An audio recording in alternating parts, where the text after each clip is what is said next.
जैसा गुरु ने बताया, बराबर। और 14वें श्लोक से श्री कृष्ण गोविंद हरे मुरारी, हे नाथ नारायण वासुदेवा, श्री कृष्ण गोविंद हरे मुरारी, हे नाथ नारायण वासुदेवा, श्री कृष्ण गोविंद हरे मुरारी, हे नाथ नारायण वासुदेवा, श्री कृष्ण गोविंद हरे मुरारी, हे नाथ नारायण वासुदेव। गोपाल कृष्ण भगवान की जय।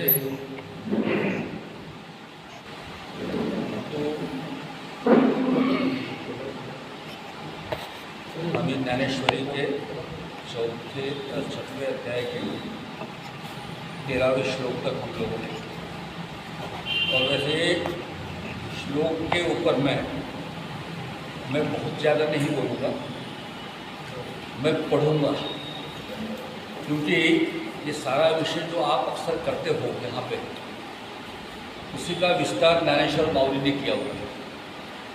अष्टांग योग के अंदर में ध्यान का विषय जो है वो इस अध्याय के ये श्लोकों में आता है, यानी कुंडलिनी जागरूक करना। और कभी कभी कहता हूँ ना मैं कि ज्ञानेश्वर माउली का ज्ञान जो है उसकी कोई सीमा नहीं है, कोई सीमा नहीं। यानी गीता के श्लोकों में छोटे से शब्दों में जो लिखा है उसे माउली ने, ज्ञानेश्वर माउली ने अपने शब्दों में इतना विस्तार दिया है कि वो विस्तार अगर हम लोग देखें और पढ़े, तो मैं तो अक्सर कहता हूँ कि जो भी साधक योग मार्ग पे है, जो केवल अपने शरीर की तंदुरुस्ती का विषय करके करते यहाँ तक ठीक है, लेकिन कभी कभी मैं तो कहता हूँ कि हर घर में, हर व्यक्ति साधक के घर में ज्ञानेश्वरी का होना, और जो इस योग मार्ग में चलने वाले साधक है उन्होंने इस ज्ञानेश्वरी के 6वें अध्याय को 1 से लेकर 30 या 35 श्लोक तक आपने पढ़े ना, तो आपको सारी चीज़ें जो आपको पातंजलि के योग शास्त्र में दिखाई देती है ना, वो सारी चीज़ें इसके अंदर में दिखाई देती है। यानी इसके अंदर में पूरा आसन कैसे करना, अपने बंध कैसे लगाना, उससे क्या होता है। इसलिए अगर हम लोग इसको केवल पढ़े तो भी आपको है इतना ज़्यादा विस्तार से, मेरा ख्याल है किसी ने इतने सुंदर मराठी शब्दों में इतने विस्तार से और इतना डिटेल के, इसको बोलते रहे डिटेलिंग। मैं कभी बोलता हूँ कि गीता तो मैनेजमेंट का ग्रंथ है, लेकिन माउली ने उस मैनेजमेंट के एक एक वो बिंदु को इतना सुंदर बताया है कि वो आप पढ़ोगे, वो छोड़ दो। वो माउली ने जिस भाषा में लिखा है, उस समय की मराठी भाषा में लिखा तो कठिन लगता है, लेकिन उसका सीधा सीधा हिंदी या मराठी हम लोग पढ़े तो आपको आनंद आएगा। आपने तो पढ़ा होगा सर, आपने पढ़ा होगा, और कभी कभी लगता है कि वो कैसे कैसे लिखा होगा। जैसे 13वें अध्याय को अपन लोग गए थे, समम कायाश्रो ग्रीवम धारयन अचलम स्थिर संप्रेक्ष नासिकाग्रम स्वम दिश अचानक अवलोकयन, मतलब वो कैसे बैठना, सम कायाश्रो ग्रीवम, बैठने के बाद में तो बैठने का अपन ने 12वें अध्याय तक देखा है कि कैसे बैठना। तो उसके बाद ये है कि ये वैसे तो काया तो पूरे शरीर को पाँव तक बोलते हैं, लेकिन बैठने के बाद अपनी जो काया है वो बैठने के होता है कमर से लेके तो सीने तक के काया, और शीर और ग्रीव मतलब गर्दन कैसी रखना, समम एक धारा में बराबर सही ढंग से रखना, और संप्रेक्ष नासिकाग्रम यानी आंखें कैसी रखना, और नाक के तरफ नज़र कैसे लगाना, और दिशा अनावलोकन यानी किसी भी दिशा के तरफ, बाईं तरफ दाहिनी तरफ इधर उधर नहीं देखना, वो अपने को बताया। यानी ध्यान की विधि जो प्रारंभ होती है अपने अष्टांग योग में, यम नियम आसन प्राणायाम यहाँ तक तुम जाते हैं, धारणा सेट हो गई कि उसके बाद ध्यान लगता है। तो ध्यान की विधि कैसे, इसके ऊपर में इतना विस्तार से, और उसका उपयोग क्या है कि ध्यान के ऊपर में, ध्यान अगर अपने स्थिति में पहुंचा तो अपनी कुंडलिनी जागृत होती है। वैसे कुंडलिनी का जागरण जो है, बहुत सारे साधु महात्मा अपने जो लोग होते हैं ना, जो आ जाते हैं ज्ञान देने के लिए, वो कहते हैं कि हम आपका कुंडलिनी जागृत करते हैं। कुंडलिनी जागृत करने का कर्म जो है वो साधक ही खुद ही कर सकता है, ये माउली ने बताया। इसलिए आप किसी और चक्कर में मत पढ़ो, खुद ही देखो। अगर ये पढ़े तो अपने को समझ में आया तो वो कर संपुट आप से वामचरणी बसे बाहु मुड़े देसे थोरवी आली।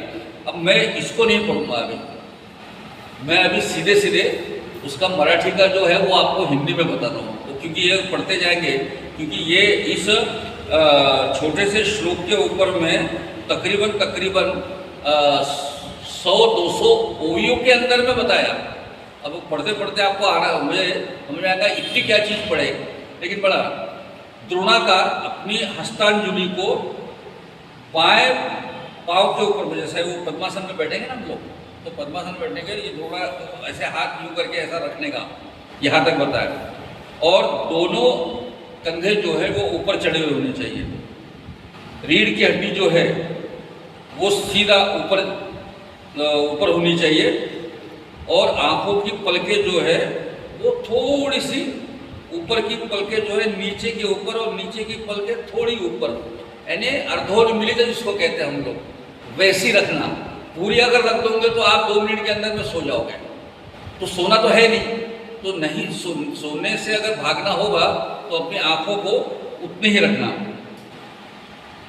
जो दृष्टि है वो अगर बाहर आती भी है, बड़ा सुंदर है, वो दृष्टि अपने अंदर में रहनी चाहिए। आती भी है तो कहाँ आनी चाहिए, नाक के नोक के ऊपर में आनी चाहिए। ऐसी अंदर में ही अगर रहती है तो फिर वो बाहर नहीं आती, नाक के ऊपर में।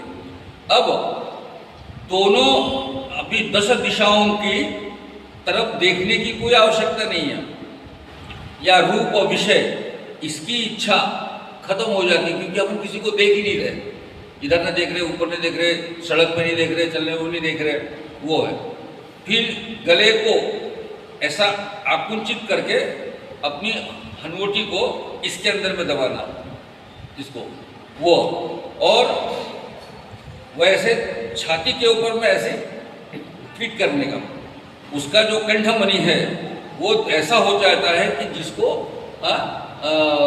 कहते हैं कि वो गायब हो जाता है, जिसको जालंधर बंद कहते हैं। अपने आप योग मुद्रा के अंदर में उड्डयन बंद, मणिबंद, जालंधर बंद ये बताया गया। तो वो कैसे करना, इसका भी माउली ने विस्तार से बताया। उसको उड्डयन बंद नाभि के ऊपर में होता है, पेट अंदर जाता है और हृदय कमल अंदर से बाहर आता है। उसको हम लोग जो नाभि के ऊपर में खिंचाव आ जाता है उसको हम लोग उड्डयन बंद कहते हैं। ये मौली कहती है यहाँ पे। स्वादिष्ठाना वृजले काठी नाभि स्थाना त्रय बंदे बंदूक पड़े के किसी ओडियाना को। उड्डयन बंद वो है कि स्वादिष्ठाना वृजले काठी, स्वादिष्ठान जो है नाभि के नीचे में, उसको अंदर खींचने का। उसके बाद का जो श्लोक है 14वां, मैं केवल आपको आज श्लोकों का ये बताने का प्रयत्न करूँगा अभी, उसका मराठी का, क्योंकि ये बहुत बड़ा है। इसी तरह शरीर के बाहर अपन जो अभ्यास कर रहे हैं उसकी छाया शरीर के अंदर में पहुंचती। जैसे उड्डयन बंद लगा दिया, जालंधर बंद और बैठे हुए अपन ने, समझे कि नहीं? तो उसके बाद क्या होता है, अपने शरीर के ऊपर के भाग में एक ऑरा क्रिएट होता है। ऑरा मतलब एक प्रभाव क्षेत्र क्रिएट होता है बाहर में, और अंदर में उसका प्रभाव है। जैसे बाहर में ऑरा क्रिएट होता है तो अंदर में मन की चंचलता खत्म हो जाती है, क्योंकि वो ऑरा जो है वो आदमी की चंचलता को, इसलिए उड्डयन बंद, जालंधर बंद, मणिबंद इसके साथ में हम लोग, क्योंकि 13वें श्लोक में तो ऑलरेडी आया हुआ है मणिबंद कैसे लगाना, गुदद्वार को ऊपर खींचना, वो सब उसके अंदर में आया हुआ है। वो मुझे ने बताया, इसलिए उससे नहीं जाता। उसके बाद क्या होता है, कि चंचलता खत्म हो गई, तो मन की कल्पना जो है वो खत्म। कल्पना निमे प्रवृत्ति समय आंग मन विरम्य सावियाची, बड़ा सुंदर, सब खत्म हो जाता है। बाह्य विषय के तरफ दौड़ने वाली अपनी जो दौड़ है वो खत्म हो जाता है और शरीर मन शांत हो जाता है। भूख क्या लगी, नींद कहाँ आई, इसकी याद भी नहीं आती। बड़ा सुंदर लिखा है उसने, हाँ? निद्रा सुधा काय झाली, निद्रा केवते गेली, हे आठवणी हारपणी न दिसेवेगा, यानी सब भूल जाता है आदमी। और जो अपान वायु मूल बंध से रोका हुआ था वो ऊर्ध्व गति से फिर ऊपर आकर ऊपर में थोड़ा सा बड़ा हो जाता है और फिर वो अपान वायु को क्या बोलते उसको उद्वेलित करता है और वहाँ से उद्वेलित होता है तो अपान वायु ऊपर आकर मणिपुर चक्र जो है नाभि के पास में उसको धक्का देता है, समझे कि नहीं? शोभल पेने माजे वाइला ठावी गाजे, मणिपुरे से झुंझे राहु लिया, मणिपुर बंद को वो ऊपर करता है। उसके बाद अपान वायु जो है वो अपने अंदर में, शरीर के अंदर में जितनी गंदगी है वो उसको बाहर निकालता है। देखो यानी माऊली का जो कहना है ऐसा है कि भीतरी सेंध मग थांबली ती वाहू जुळे सेंध घेऊन घालू, बाळपणीची दुळी बाहेर घाली, भीतरी बळी न धरे कोठ्या माझी संचरे, कप पिताचे तारे उठली, यानी वहाँ से जो निकलती है गंदगी बाहर वो अपान वायु को मुड़ने के लिए जगह नहीं रहती करके वो कोठा में प्रवेश करता है, वहाँ से कप और पित्त खत्म कर देता है। सप्त धातु का जो सप्त धातु जो होती है अपने बोलते हैं रसद रक्तम तथा मासम वेद प्रजायत, ऐसा एक श्लोक है चरक संहिता में। वो सप्त धातु का जो है उसका जो समंदर है अपने शरीर में वो खत्म करता है। मेद मतलब जो फैट है वो उसके अंदर को वो फैट को निकाल देता है। उसके अंदर अपने हड्डी में जो मज्जा तंतु है उसको बाहर निकाल लेता है। नाड़ी जो है कहते हैं कि 60,000 नाड़ियों का अपने शरीर में सारा संचार है, तो ये 60,000 नाड़ियों का खुला करने का उसको खुला करते हैं, अपने अवयव को शिथिल करते। लेकिन यहाँ पे एक डर बताया और सही बात है, जब कुंडलिनी जागरण का पहला प्रभाव कोई लेता है, कुंडली जागरण का प्रभाव जो होता है तो प्रारंभ जो होता है वो शरीर के अंदर में 4 तरीके से अपना प्रभाव डालता है। कुंडलिनी जैसे शुरू हो जाता है तो उसको कहते हैं पिप्पलिका, दूसरा दर्दुरी, तीसरा सर्प और चौथा विहंग। ये स्थिति बताई है कुंडलिनी के अंदर में। मतलब पहले पिप्पलिका मतलब जैसे कुंडलिनी का जागरण थोड़ा सा हुआ कि अपने शरीर के अंदर में ऐसी जगह जगह चींटियाँ चलने का भाव निर्माण होता है, जैसे चींटियाँ डस रही हो हल्के हल्के किसी भी जगह शुरू हो जाता है। और उसके बाद जो दर्दुरी मतलब ऐसे झटके जिसको बोलते हैं ना, मसल्स डेवलप होती है, वो झटके आते हैं। और उसके बाद ऐसा ऊपर से चढ़ने का कोई भी सांप रेंग रहा हो अपने शरीर में, ये भाव आता है। और उसके बाद में शरीर ऐसा हल्का हल्का हुआ जैसा लगता है। तो ये चारों स्थिति यानी विहंग स्थिति सबसे आखिरी स्थिति है। लेकिन उसके पहले की जो 3 स्थितियाँ है उसके अंदर में आदमी डरता है क्योंकि उसके अंदर में दाह क्रिएट होता है अपने शरीर में। बस बताऊँगा आपको, अपना शरीर साइंस मानता है कि अपने शरीर के अंदर में ही हर सेल के अंदर में एक इलेक्ट्रिक करंट है, क्योंकि उसके अंदर में इलेक्ट्रॉन प्रोटॉन है ना अपने आप में। तो जहाँ इलेक्ट्रॉन प्रोटॉन है वहाँ पे विद्युत भार तो होगा ही होगा, ऋण भार धन भार अपने बैटरी में देखते ना। बैटरी में क्या होता है कि एक चीज़ उसके अंदर में जैसे लोहे की कोई भी चीज़ लो तो लोहे के अंदर में लोहा है, उसके अंदर में अपने को कुछ समझ में नहीं आता, चुंबकत्व नहीं है।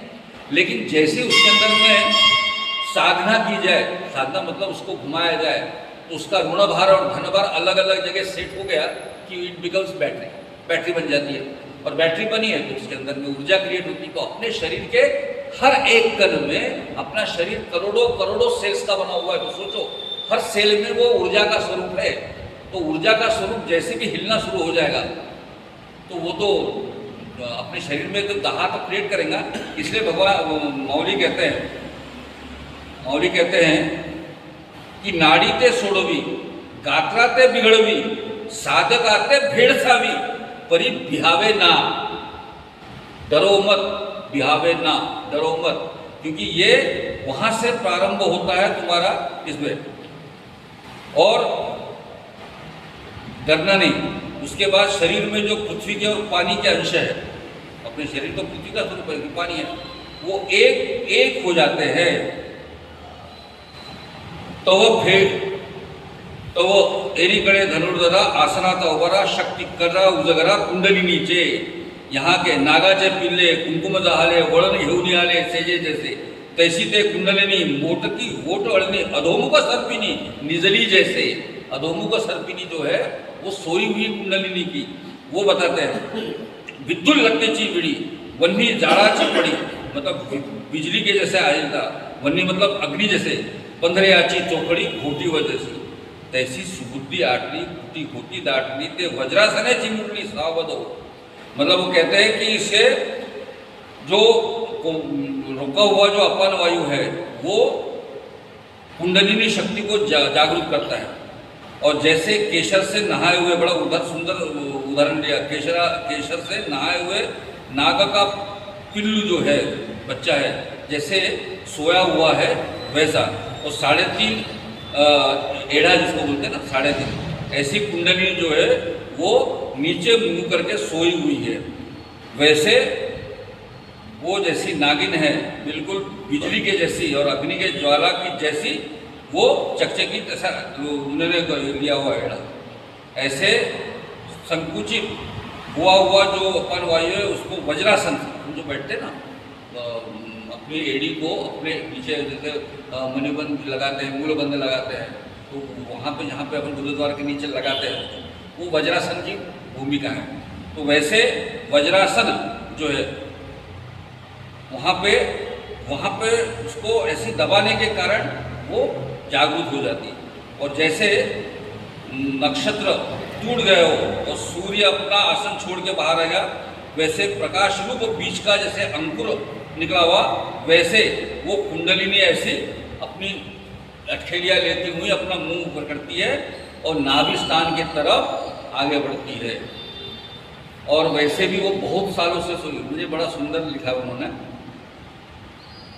बहु सहजे बहुत दिवसाची धूक परी चेववली ते होय सुद मग आवेशे पसरी मुख ऊर्ध्वावधि। बहुत दिनों से ऐसी सोई हुई कुंडलिनी जो है उसको अगर ये अपान वायु जब हिलाता है, वो जागरूक जब हो जाती है, तो ऐसे वो भयानक रूप से, जैसे भूख लगी हुई है और उसको कोई तो भी, जैसे नहीं सांप को, अगर सांप सोया हुआ है और किसी ने लकड़ी से हिला दिया उसको, तो खट से फन निकालता है, तो वैसी वो कुंडलिनी अपना फन निकालती है और सिरा ऊपर जाती है। हाँ, और अपने हृदय कोश के नीचे में जो हवा भरी हुई है, अपने सीने के अंदर में जो हवा भरी हुई है, वह हवा वह अपने अग्नि से, मुंह से निकलने वाले अग्नि से खा जाती है और पूरा जो है वो अपने मुख से वो खा जाती है।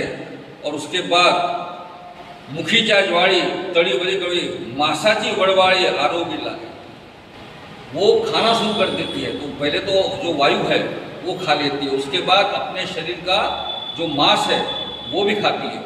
हाँ? और जगह जगह जहाँ जहाँ वो ऐसे ज़्यादा का मांस, देखो मतलब जो योग ये कुंडलिनी जागरूक करने वाले लोगों को आपने देखा होगा, वो ऐसे मोटे ताजे नहीं दिखाई देंगे आपको। कुंडलिनी जागरूक करने वाले जो भी साधक होते हैं, वो साधक बिल्कुल अपने शरीर के अंदर में ऐसा हो जाता है कि जैसे त्वचा और हड्डियाँ एक हो जाती है। इसका उदाहरण दिया हुआ। और वहाँ से भी वहाँ से फिर वो मांस वगैरह, रक्त तड़पा हाथ और व्यक्ति का मांस वगैरह खाकर वो फिर ऊपर में आती है और हर एक अंग के जो जोड़ है उसको भी हिलाती है और अपना आश्रय वो छोड़ती तो नहीं है, लेकिन जहाँ आश्रय है वहीं से ही वो सारे जो त्वचा वगैरह जो है वो पकड़ के हड्डी के ढांचे को पकड़ के रख लेती है, समझो कि नहीं। आधार तरीन सांडी परी नखीचे सत्व काढी त्वचा धुवूनी जळी पांजरेशी अस्थिचे नळे निरपे शिराचे हिर होरपे तो बाहेर विरुडी होए रोम बीजाची। मतलब एक एक शिर का जो है अपनी सारी जो नाड़ियाँ हैं उसको बिल्कुल वो लकड़ी को ऐसे जिसको कहते हैं ना बिल्कुल साफ करने वाला कार्यक्रम, ऐसा वो करते हैं। और फिर दोनों नाकों के छिद्रों से, नाक के अपने जो छेद है उसमें से वो बाहर निकलती है सब जगह। यानी ऐसा है कि अपने सब, वो ऐसा है जैसे अगस्ती ऋषि ने, कहते हैं ना अगस्ती ऋषि का जो कल्पना है कि उसकी बीवी लोपामुद्रा, और अगस्ती ऋषि की कथा कहते हैं कि उन्होंने वो समुंदर एक आचमन में पूरा पी लिया था। ऐसी कथा आप लोगों को पुराणों में बताते हैं। अच्छा, बड़ी मजा है ये अपने कथाओं में जो है ना, हमारे पुराणों में जो कथा है ना, वो कथा इतनी प्रतीकात्मक है सर, लेकिन हम लोग कभी सोचते नहीं प्रतीकात्मकता को। अपन वो वहाँ पे जो शब्द है वहाँ अटक जाते हैं, उसके पीछे का अर्थ ढूंढो। जैसे अगस्त, अगस्ती ऋषि है ना, उसका नाम अगस्त है, मतलब क्या है? गस्त मतलब चलायमान स्थिति, चलायमान स्थिति जो चलने वाली स्थिति है उसको गस्त कहेंगे। और अगस्त मतलब साधक की वो व्यवस्था जिसके अंदर में सारे गात्र और शरीर के अंदर में सारी चीजें जो है वो चलायमान स्थिति में नहीं है। जैसे समाधि अवस्था में अपने शरीर का कोई भी अंग जो है, जैसे कहते हैं ना जो समाधि लेते हैं, संजीवन समाधि लेते हैं, तो उनके बारे में कहते हैं कि वो समाधि के बाद वो शरीर के अंदर में वो प्राण तत्व तो निकल गया, लेकिन शरीर के अंदर में वो समाधि अवस्था में वो शक्ति जो है वैसी ही लोप मुद्रा, वो सारी मुद्राओं का लोप हो जाता है और उसके अंदर में ना नाखून बढ़ता है ना बाल बढ़ते हैं। तो समाधिस्थ अवस्था वाला जो है फिर अपने प्राण को अपने शरीर में वापस ला सकता है, क्योंकि उसके शरीर में कोई फर्क नहीं पड़ता। इसलिए अगस्त की बीवी लोपामुद्रा है और उसने एक आचमन में समुद्र पी लिया, मतलब उसकी शक्ति इतनी बड़ी हुई है कि वो समुद्र को सुखा देता है। ऐसे आचमन या पानी का समुद्र, वो शक्ति का वो बल का वर्णन किया है अगस्त। वैसे ही इसके अंदर में पूरा हड्डियों के अंदर में सारी जो नलियां हैं उसको खींच लेती है और उसके अंदर में सब बालों की जो शक्ति है पड़ने की वो भी खत्म हो जाती है। ऐसा एक घोट में अंदर में वो जो है कुंडलिनी जो है वो समुद्र पी जाती है और इधर उधर पूरे शरीर में सूखा बनाता है। जब नीचे वाला अपान वायु ऊपर आकुंचित होता है और प्राण वायु को नीचे खींचता है, तो इसके अंदर में प्राणापान से षड चक्र के जो सारे जो पदर है वो सब निकल आते हैं। ये वैसे प्राण और अपान जहाँ दोनों का मिलाप होता है वहाँ कुंडलिनी रुकती है और कहते हैं कि आप कौन हो, आप यहाँ से निकल जाओ। और फिर अर्जुना, वो ज्ञानेश्वर भगवान कहते हैं, अर्जुना सुन, सर्व पृथ्वी के सारे धातु सब खा करके पानी वानी सब खाने के बाद में, सब चीज़ों को खाने के बाद में जब उसकी तृप्ति हो जाती है तो वो शांत होकर अपनी जो सुषुम्ना नाड़ी है वहाँ आकर रुक जाती है और ऐसे समाधान होने के बाद में उस अमृत की ओर से वो प्राणवायु जिंदा हो जाता है और ऐसा गर्भ रूपी अमृत का अग्नि जो है उसमें निकलता तो है, लेकिन उसमें सब गात्रों की शक्ति वो प्राणवायु की वजह से फिर से जागृत होती है। यानी पूरा निपट लेने के बाद में वो सुषुम्ना को प्राणवायु को डेवलप करने के लिए कहती है कि ये सारा जो तू है, पहले प्राण और अपान को बोलती है तुम कौन हो बताओ, मैं बता दूँ तुम कौन हो। उसको पूरा खींच लेने के बाद फिर वो प्राणवायु को फिर से जागरूक करती है और जहाँ से वो सारी शक्ति जो है वो फिर से आती है। इसी तरीके से ये होने के बाद में ईड़ा और पिंगला ये दोनों नाड़ियाँ एक हो जाती है और तीनों की जो गठरी है वो सब गठरियाँ जो है वो एकत्र होकर फिर वो जो है अपने चक्रों के से ऊपर उठना शुरू कर देती है। और ये बाएं तरफ से चंद्र और दाहिनी तरफ से सूर्य, वो सूर्य चंद्र नाड़ी से सांस की गति जो है वो शुरू हो जाती है और इसके वजह से जो नाक के अंदर में जो गंध लेने की शक्ति होती है वो सुषुम्ना नाड़ी के अंदर में घुस जाती है। तब जाके धीरे धीरे ऊपर के साइड में चंद्र के वो चंद्रा मतलब कुंडलिनी के जो चंद्र से अमृत है वो कुंडलिनी के मुख पे गिरते हैं उस नली से पूरा रस भरने के बाद में पूरे शरीर के अंदर में घूमता है। और जैसे जैसे वो लोहे के अंदर में क्या आप अपने यहाँ पे अपने फैक्ट्रियों में वो मूस देते ना, वो क्या बोलते उसको, ठिकरी नहीं, क्या बोलते उसको सर, वो जिसके अंदर में अपन वो गोला बनाते हैं, ठिकरी, ठिकरी का ये नहीं, बाद में फूटने का तो अपन ठिकरी बोलते उसको, उसको क्या बोलते हो, उसको गोला या याद नहीं था, मैं उन दिनों में उन लोगों के संपर्क में था तो मेरे को याद था। तो उसके अंदर का रस नहीं, हाँ जिच्यात रस क्या था, जैसे बोलते दिया, उसके अंदर का पूरा मेन खत्म होने के बाद में केवल शक्ति रूपी रस उसके अंदर में भरता है और पूरे शरीर के अंदर में घूमता है। और पूरे शरीर में वो घूमने के बाद में तेज, जो अपने त्वचा के अंदर की जो तेजस्विता है वो वहाँ निर्माण होती है। और जैसे सूरज के ऊपर में बादल हटने के बाद में सूरज पूर्ण शक्ति रूप से दिखता है, वैसे ऊपर जो अपने त्वचा का जो भाग है वो ऐसा बिल्कुल जीरो से था हो जाता है। और उसके अंदर में ऊपर का पूरा कचरा निकल जाएगा, उसमें शरीर पूरा जैसे ऐसा लगता है जैसे स्फटिक के रूप में हो, और रत्न रूप जो बीज है वहाँ से अपने अवयव की कांति दिखती है।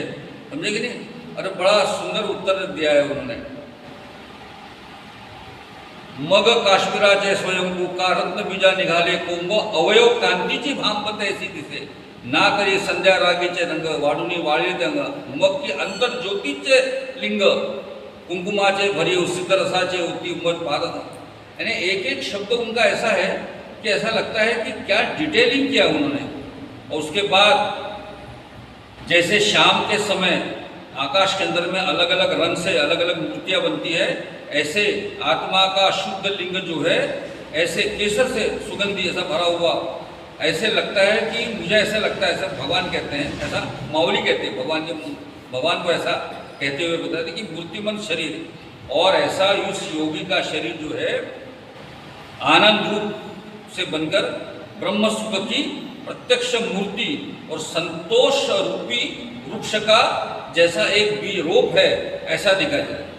मग उन्होंने उदाहरण लिया उन्होंने सोन चाफा का, उन्होंने उदाहरण लिया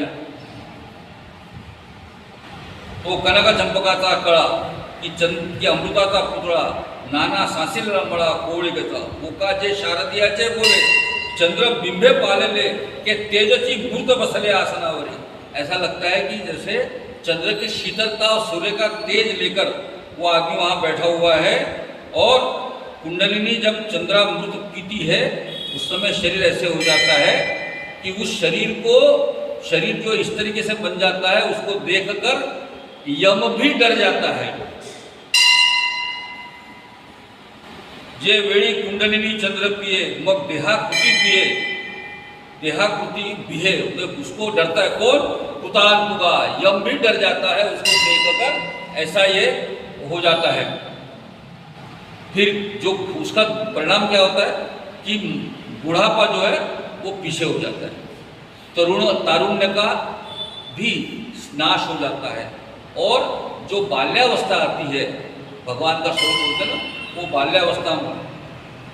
तो ऐसा जो व्यक्ति है कि उसका उम्र तो थोड़ी सी है, लेकिन जो बड़े बड़े बलवान पुरुष नहीं कर सकते उतनी वो कर सकते, जो बालक रूप होने के बाद में भी। मुझे कभी याद करो ना, कृष्ण जो पूरा योगारूढ़ हुआ कृष्ण अपन बोलते ना, तो छोटे से बालक के अंदर में कितनी शक्ति थी। अपन ने राम महाभारत भागवत में पढ़ा है आपने कि छोटा सा बच्चा फुदना को खत्म कर देता है, शकटासुर को एक अपने पाँव के लात से उसके टुकड़े कर देता है, और शकटासुर को खत्म कर देता है। यमला अर्जुन नाम के, और कल्पना करो कि वो 1.5 साल 2 साल का बच्चा जी, वो यमला अर्जुन नाम के 2 राक्षस रूपी पेड़ जो रहते हैं उनको तोड़ देता है, बालक है। मैंने ये कल्पना करो कि माउली ने उस कल्पना को भी अपने इस श्लोक में बोला है कि बुढ़ापा खत्म हो जाता है, तारुण्य खत्म हो जाता है और बाल्यावस्था आती है, लेकिन बाल्यावस्था में उम्र तो उसकी छोटी सी है, लेकिन बड़े बड़े जो बलवान कर सकते हैं वो करता है, और उनके लिए वो भी उसके अंदर में वयसा तरी एतुले वरी छोटा सा एरवी बळाचा बुळादू करी धैर्याची होरी निरूपण कनक द्रुमाचा पालवी रत्न कळिका नित्य नखे तैसी बरवी नवी निगती दांत ही आना होती, मतलब नाखून भी निकलते हैं, बचपना हुआ ना उसके अंदर में नाखून, क्योंकि पूरा कुंडलिनी जागरूक होने के बाद में पूरे शरीर का पूरा रस निकल जाता है, का जो चमड़ी है वो हड्डी को चिपक जाती है, हड्डी में से भी पूरा शरीर जो है वो सूख के काटा हो जाता है, लेकिन कुंडलिनी फिर जागरूक करती है सुषुम्ना और ईड़ा चंद्र और तीनों से जो प्राणवायु बनता है उससे सारी चीजें फिर से बनती है। तो क्या क्या बनती है, तो बड़ा सुंदर वर्णन किया है कि जैसे सोने के पेड़ को जैसी रत्न की नई पालवी फूटे, वैसे उसको नाखून आ जाते हैं, दांत भी न आते हैं। अच्छा वो छोटे होते हैं, लेकिन उसका उदाहरण कैसे बनता है कि दांत तो छोटे होते हैं, लेकिन ऐसे लगते हैं जैसे दोनों तरफ हीरो की लाइन लगी हुई है, ऐसे चमकदार दांत देखो। और ऐसे मानिका जैसे छोटे छोटे मणिक जो है मणि है, ऐसे छोटे छोटे मणि के जैसे अपने रोमांच शरीर के रोम के ऊपर में ऐसे दिखाई देते हैं, मतलब वो प्रकाशित हो जाता है पूरा शरीर। ये अपने हाथ जो है तलवा जो है या तलवा जो है वो बिल्कुल कमल के जैसे हो जाते हैं, और आंखें तो इतनी साफ हो जाती है कि उसके बारे में वर्णन नहीं कर सकते। जैसे जैसे मोती सीप के अंदर में आता है ना, आपको मालूम है मोती सीप के अंदर में कैसे आता है, तो एक जीव होता है सीप के अंदर में, बाहर से कोई भी पत्थर उस जीव के अंदर में घुस गया तो वो अंदर का जीव जो है उसके ऊपर में अपना पूरा शरीर लपेटना शुरू कर देता है। हम लोग कल्चर्ड मोती बनाने का काम करते थे, हम लोग एक कंपनी हमने बनाई थी, तो बड़ा सुंदर हम कुछ भी चीज़ यानी इवन हम लोगों ने छोटी सी अगर मूर्ति गणपति की डाल दी तो अंदर का जीव उसको लपेट लेता है, और थोड़ी देर में जब पूरा भर जाता है तो वो फूट जाता है, वो शिपला जो सीप जो है फूट जाती है, तो उसके अंदर में मोती जो है वो गणपति के आकार का रहता है। ऐसे बहुत सारे आकार के मोती कल्चर मोती मार्केट में मिलते हैं। तो जैसे मोती जो है सीप के गर्भ में जब माता नहीं, वैसे वो पूरा दोनों उसका तोड़ के बाहर निकलता है, और ऐसे वैसी दृष्टि भी अपने जो अपनी पलकें हैं, पलकों के अंदर में नहीं मारती है, वहाँ से बाहर निकलती है, वो पहले जैसी तो रहती है। देखो कितना परिवर्तन बताया माउली ने कि वो पहले जैसी तो रहती है, लेकिन वह ऐसी रहती है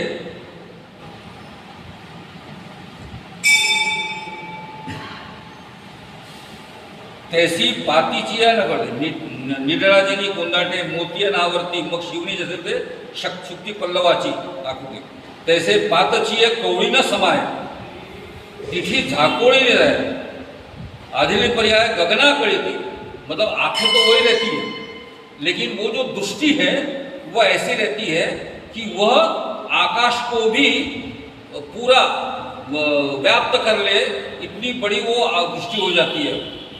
फिर वो क्या है, उसका परिणाम क्या होता है कि उसके अंदर में वायु, उसका देह जो है सोने जैसे हो जाता है, उसको वायु के जैसे हल्का हो जाता है, क्योंकि उसके अंदर में पृथ्वी का तत्व भी नहीं है और पानी का अंश भी नहीं है।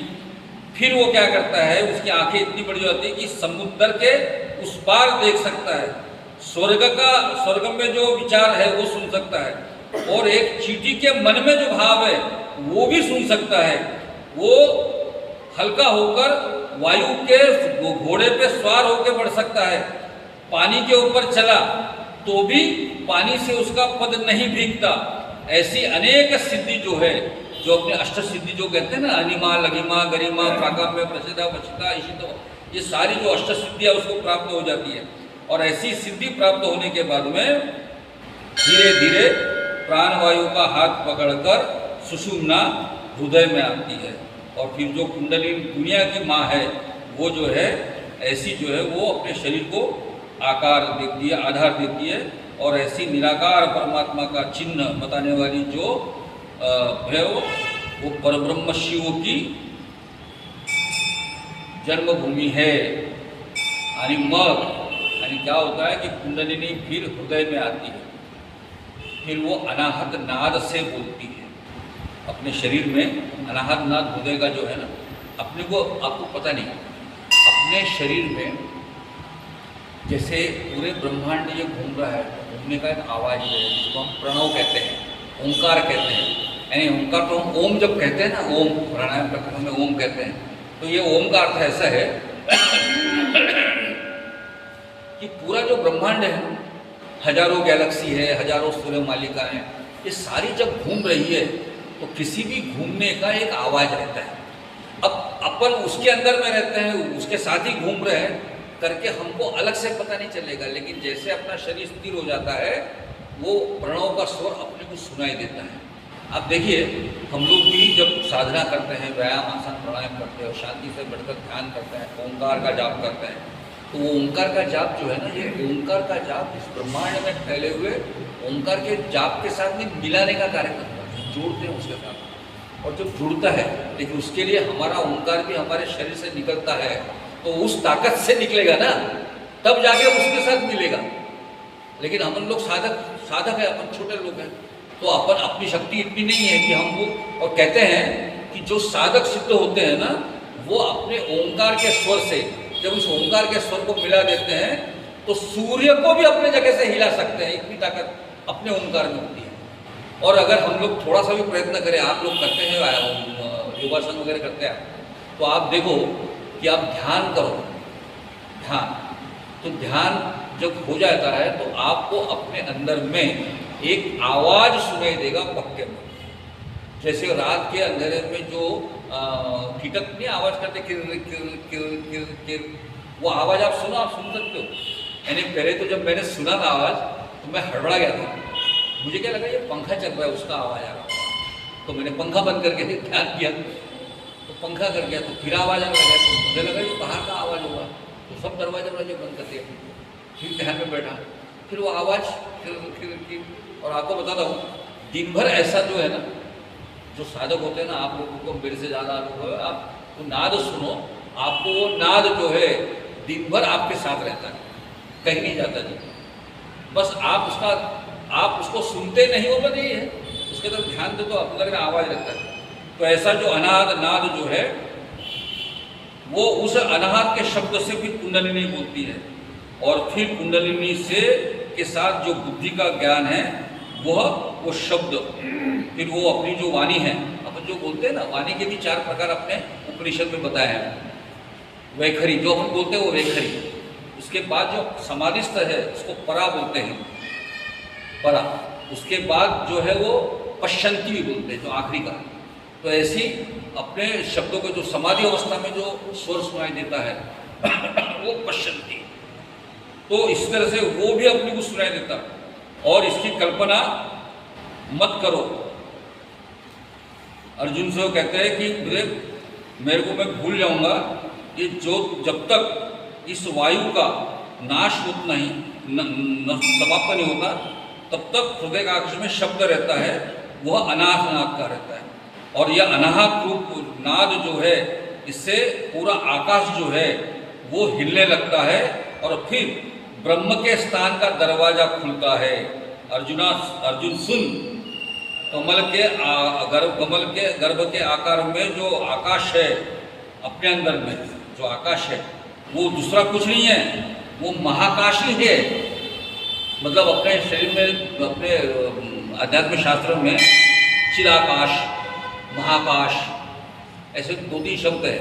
तो मुझे ये चिद आकाश अपने अंदर, महाकाश, इसके उसके साथ जोड़ना जो है वो खुल जाता है, और उसके बाद वहाँ का जो चैतन्य है वो हमारे अंदर में आता है, और अपने हृदय के अंदर में बैठने वाली जो है वह तेज की जो है अपनी खाद्य प्रवृत्ति है। और उसके बाद में जिसके अंदर में कोई द्वैत नहीं रहता, और अपना सब तेज समर्पित करने के बाद में वह अपने आप में ऐसी चीज़ें दिखती है जैसे प्रत्यक्ष भगवान के स्वरूप में कोई दिख रहा हो, ऐसे वो दिखती है। और इसी तरीके से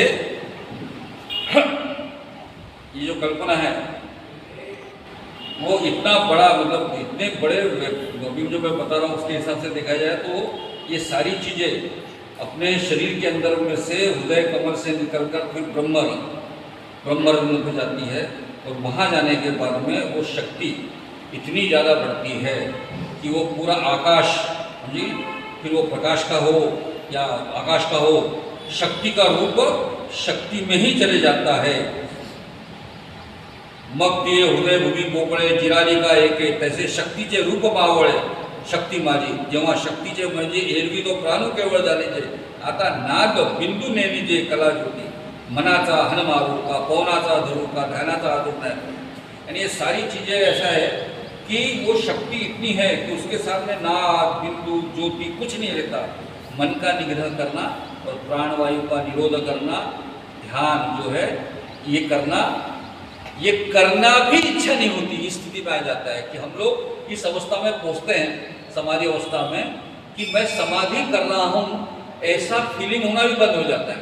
हम इतने एकाकार हो जाते हैं पूरे ब्रह्मांड के उस आकाश के साथ में कि हम उससे कोई अलग नहीं है। और आपको पता तो ये ब्रह्मांड में जितनी भी चीज़ें, चलायमान चीज़ें होती है, हिल रही है, ब्रह्मांड चल रहा है, ये ब्रह्मांड चल रहा है तो ये किसी को पता नहीं चल रहा ना, अपने को भी पता नहीं चल रहा है। और पूरे ब्रह्मांड में ब्रह्मांड चलता है, वो चल रहा है, लेकिन उसके अंदर में उनका चलना ऐसा कोई तय किए हुए नहीं है। जैसे सूरज सुबह से निकलता है, शाम को इधर डूबता हुआ दिखता है, लेकिन ये तो चल रहा है ना। और ये चलना जो है ये सूर्य ने तय नहीं किया हुआ है। चांद ने निकलना और चांद का लोप होना, अस्त होना, अमावस्या होना, ये चांद ने नहीं तय किया है, वो तो हो रहा है उनके हाथों से। वैसे ही अपने शरीर के अंदर में ये सारा काम है कि पहले तो हम लोग तय करते हैं कि अपनी चित्त वृत्ति निरोध, अपने को पहले योगा पातंजलि के योग सूत्र में पता है, तो ये तो होता है। लेकिन धीरे धीरे इस स्थिति में आता है कि ये होना भी अपने मर्जी से नहीं होता, वो अपने आप आता है करके। यह स्थिति जो है, ये सोच या वो सच, ये कल्पना या वो कल्पना कुछ नहीं है। ये स्थिति जो है वो पंच महाभूत का नाश हुआ है, क्योंकि अपने अंदर में प्रकृति के साथ अपना आत्मतत्व तो अपने अंदर में है। प्रकृति ये सारा अपना इंद्रिय और मन जो है, 11वां मन जो है वो तैयार करती है, पंच महाभूत तैयार करती है, प्रकृति तैयार करती है ना। मैं अध्यक्ष न प्रकृति सुयते चराचरम, ऐसे भगवान कहते हैं कि मेरी अध्यक्षता में ये प्रकृति पूरा रचना करती है। तो प्रकृति की रचना है ये, लेकिन धीरे धीरे ये कुंडलिनी के जागृत होने के बाद में सबसे पहले क्या हो जाता है कि पंच महाभूत जो है उसका नाश हो जाता है। और पंच महाभूत का नाश होता मतलब क्या है? ये सारे इंद्रियों के भोग की इच्छा जो है, चाहत है, लालसा है, आसक्ति है, वो सारी चीजें इस पंच महाभूत के साथ जुड़ी हुई है, अपनी इंद्रियों के साथ जुड़ी हुई है। तो ये सारा नाश हो जाता है और उसके बाद आदिनाथ जो शंकर है वो शंकर दिखाई देता है, और शंकर विष्णु के रूप में दिखाई देता है। यानी दोनों के अंदर में कोई फर्क नहीं। और सारे गूढ़ की सारे बंधन छोड़कर, समझे कि नहीं, ये वो साफ करके, ऐसा मैंने, उन्होंने बड़ा सुंदर कहा, पिंडे पिंडाचा ग्रास, मनाचा हनुमारू कोणाचा जादू नाही पडी, हे कल्पना घे सांडी, हे कल्पना घे सांडी, ते नाही इथे परवडी, हे महाभूतांची पुडी आटणी देखा नाश हो गया। पिंडे पिंडाचा ग्रास, तो हा नाथ संकेतीचा दंशू, परी दाऊन गेला उद्देशू महाविष्णू, तया ध्वनिताचे केले सोडूनी, यथार्थाची घडी जाळूनी, उपवली म्या जाणूनी ग्राहिक श्रुते। म्हणजे मौली ने बड़ा सुंदर उदाहरण दिया कि कृष्ण कहते हैं कि मैंने अपने दुकान के अंदर में अपना पूरा जो है दुकान को सही ढंग से मैंने साफ किया हुआ है और माल को चकाचक बना दिया है, और ये सारा माल चकाचक बना के साफ सुथरा करके फिर मैंने, जैसे आप ग्राहक हो, ग्राहिक श्रोते, जैसे आप ग्राहक हो मेरे इस दुकान में आए हुए, तो आपके दुकान में ग्राहक तो तभी आएगा ना। आजकल दुकान के अंदर में लोग कम जाते हैं, क्यों? थोड़ा गंदगी जैसे लगती है। डीमार्ट में जाना पसंद करते हैं क्योंकि वहाँ साफ सुथरा दिखाई देता है, तो डीमार्ट में ज़्यादा क्यों जाते हैं लोग? क्या ठीक है। वैसे भगवान कहते हैं कि मैंने ये सारा विषय तेरे को बताया जो है, तो सब साफ करके धनुताचे केने सोडणी यथार्थाची खडी झाडूनी पूरा यथार्थ का सोरा जो है ना साफ सुफ करके उपवली में जानूनी मैंने तुमको बताया है कैसे ग्राहक की श्रोतों को ग्राहक मानकर मैंने आपको ये बताया है। तो इस तरीके से आप देखो कितने बारीक बारीक मणिबंध जालंधर बंध उन्नयन बंध कुंडलिनी कैसे जागरूक होती है। ये इतना डिटेल है कि एक घंटे में तो मुझे अपना एक श्लोक हुआ है। और मैं अक्सर कहता हूँ कि आप सब लोग ज्ञानेश्वर मावली की लिखी हुई जो है ना तो हिंदी में हो या मराठी में हो आप पढ़ो अगर साधक लोग हो तो। केवल प्राणायाम और आसन के अंदर में जाने के बजाय इसको डिटेल में पढ़ो सोचो।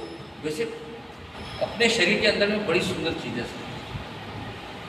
मैं तो साइंटिफिकली बताता हूँ। जैसे अपनी रीढ़ की हड्डी होती है, रीढ़ की हड्डी आप बचपन में पढ़े होंगे क्लास में, जो रीढ़ की हड्डी के जो टुकड़े हैं मनके जिसको कहते हैं, वो मनके का आकार कैसा है मालूम है क्या? मनके का आकार बीच में गोला है जिसके अंदर में स्पाइनल कॉर्ड जाता है। वो गोले का भाग उसके बाद एक कोना इधर निकला हुआ है, एक कोना इधर निकला हुआ और एक कोना पीछे निकला हुआ है। उसका आकार आप कभी भी किसी अस्थि रोग के पास अस्थि वाले आदमी के पास देख लेना, उसका वर्टेब्रा का आकार है। तो वो वर्टेब्रा का आकार जो है ना तो वो आकार एक तरफ बाईं तरफ जो है वो चंद्र नाड़ी और दाहिनी तरफ सूर्य है। वो जो वर्टेब्रा का आकार है ना इधर और इधर जो निकले हुए वो ईड़ा और पिंगला, और जो बाहर निकला हुआ है अपने हाथ को लगता है वो सुषुम्ना नाड़ी का स्थान है। और ऐसा जो त्रिकोण है ना, ऐसा जो त्रिकोण बनता है वो त्रिकोण का पूरा स्तंभ जो है नीचे मूलाधार से लेके ऊपर तक गया हुआ जो अपने को दिखाई नहीं देता, लेकिन वो होता है। उसी के आधार में सारी चीज़ें चलती है। और कभी कभी लगता है मेरे को कि आपको मालूम है कि ये मनके की संख्या कितनी आपको मालूम है? आपको मालूम है 33। अब आपको बताता हूँ ये मनके की 33 संख्या है और अपने भगवान की 33 कोटि माना गया ना, तो कोई भी कनेक्शन होगा 12 आदित्य 11 रुद्र 8 वसु और 2 आश्विन, आश्विन कुमार, तो ये 33 है। तो अपने मन के जो है ना ये 33 कोटि देवता का परिचय देती है। और इसके ऊपर में बैठा हुआ इंद्र के राजा जो है वो यहाँ जो अपने को अच्छा भी करवाएगा और बुरा भी करवाएगा। तो उसी के साथ और सारे अपने आप को अपने सारे जो पुराण करते हैं, ये पुराण वो अपन